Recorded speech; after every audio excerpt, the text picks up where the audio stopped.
Here we are in Shreveport. We're at the Shreveport Waterworks Museum at the historic McNeil pumping station, built in 1889.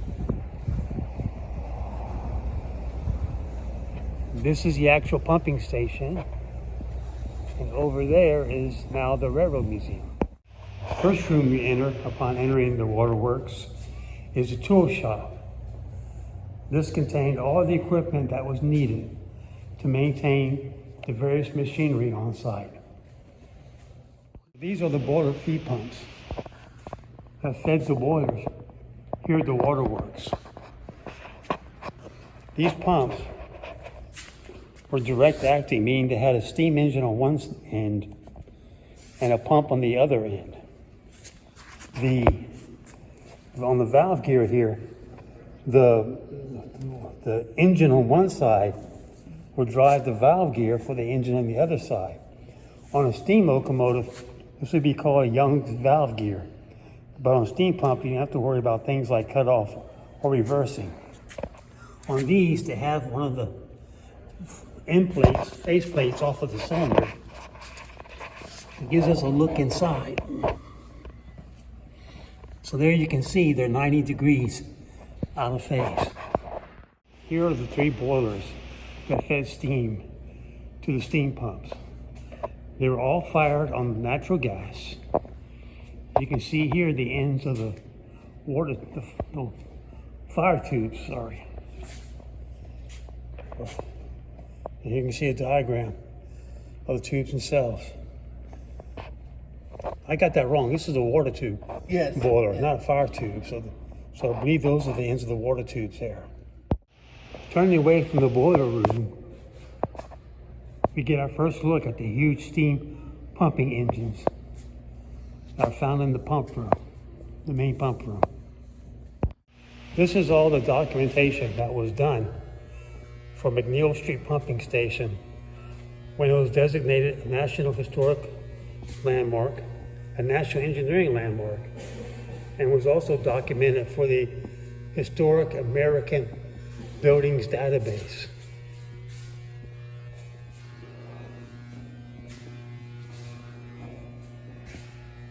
Turning around again, we see here the old high service pumping room. This is still a direct acting pump like the boiler feed pump we saw out there, but this one's a triple expansion duplex pumping engine. The steam came in here, it went into the high pressure cylinders here, it then exhausted. I'm looking for the exhaust. I think it's on the inside here. Yes, it exhausted from there into the intermediate pressure cylinders, which are these two right here. And those in turn exhausted into the low pressure cylinders right here, which then exhausted into here and into the condenser. Just like the little duplex steam pumps you saw earlier, they still drive. They're still all on a common shaft that runs into the pump ends right here. It has steam cylinders with diameters of 12 inches, 19 inches, and 30 inches. And it was installed in 1900, 1901. You could pump 3 million gallons a day. Apparently, it was not retired until 1980, showing how reliable and durable these old steam pumps could be. Behind the high service room, we can see the settling tanks in the settling room. I meant to add that a triple expansion duplex steam pump like this are becoming increasingly rare. There used to be several preserved in the old military, the MOD depots in England, like the one at Scapa Flow. but those were recently demolished, making these triple expansion pumps increasingly rare. Here we see the gauges and one of the nameplates. Here we are in the filter room. After the water left the settling basins, which is hard to see outside the window there, it then came here into the filtering room. This is when these were installed in 1890. This is one of the first water pumping stations in the nation that had a filter room. What we have here is their #1 low service pump. This is a Worthington vertical direct acting duplex steam pump. So you have the high pressure cylinders there, the low pressure cylinders there. If I remember correctly, the pump is actually deep down in the ground. But this is the only example of its kind in existence. Okay, I was mistaken. That's the high pressure, that's the intermediate pressure, and those are the low pressure. And like I said, the pumps themselves are located deep in the well hole.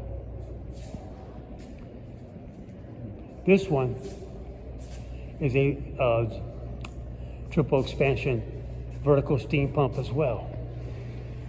Once again, you have the 2 high pressure cylinders there, the medium pressure cylinders there, the low pressures there.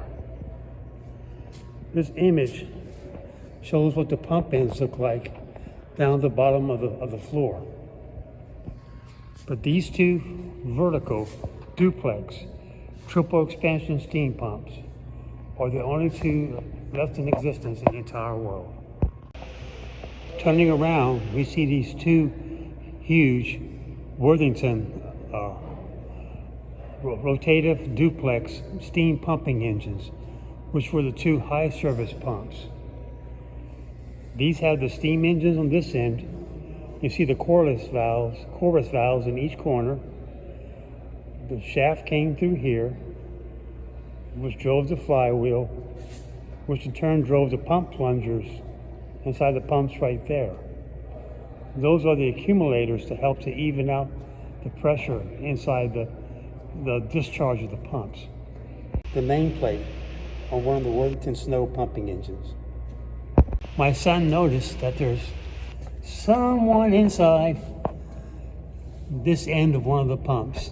It's a gnomes. Next to the Worthington snow steam pumping engine, you see this Alex Chalmers steam pumping engine of roughly the same size. Once again, they have the ends of the pumps open, so we can see the piston there, the pump plunger, and the check valves. Now,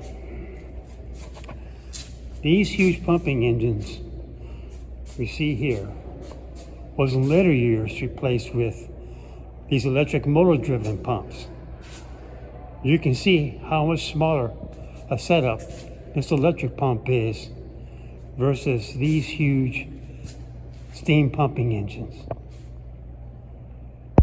Located next to the Worthington snow pumping engine, we look down and we see this, which I believe was a condensate pump.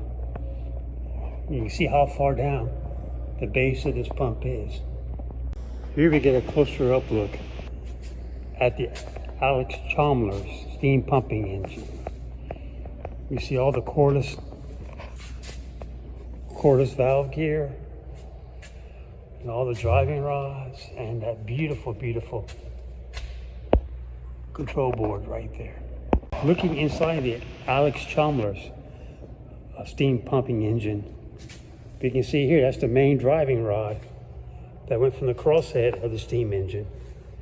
It connected to the crankshaft, which drove our flywheel right here. At the same time, we have these guys right here, which in turn, through this, drove the shaft for the pumps themselves. Here we can see where that same shaft for the pump enters the pump and goes into and connects to the pump plunger there. And these are the check valves for the suction end of the pump. And up there, I believe, should be the check valves for the discharge end of the pump. Looking at the opposite end of the steam pump, of the same steam pump, you can see the pump plunger right here. And on this end, you can see those same suction valves here, and discharge valve should be up there. Those large domes you see on top are called accumulators. There will be air trapped up inside of those. The air being supplied by a compressor, which you have to find. And as the pressure rose and falls inside of these, it will push the water level up and down. And these were used to help even out the pressure in the discharge pipe, which is just right here. Like any engine or turbine hull, we have the overhead bridge crane, which was used to lift parts from the steam pumps and move them via the rails over from one end of the engine hull to the other. This is extremely neat. What you see here is a steam engine indicator. It was used to draw a chart like this, as you see here, which helped the engineers to understand how well the engine was working. Here on these compound steam engines, you can see the difference in diameter between the low pressure and the high pressure ends, cylinders. Same for there. So the steam would enter the low pressure first, and then try that again. The steam would come through here, enter the high pressure cylinder over there first. The high pressure one would exhaust into the low pressure one, which is what that line is, and then it would exhaust into the condenser beneath the floor. I'm not sure if this pump is actually part of the station or not, or whether is this here on donation, but this is an example of a simplex or single cylinder direct acting steam pump. This particular one was built by McNeil, so I'll try to get the nameplate for you. But we have the steam cylinder with its intake and its lubricator on one end. We have the valve gear, which is missing on the other end, in the middle, and we have the pump on the other end.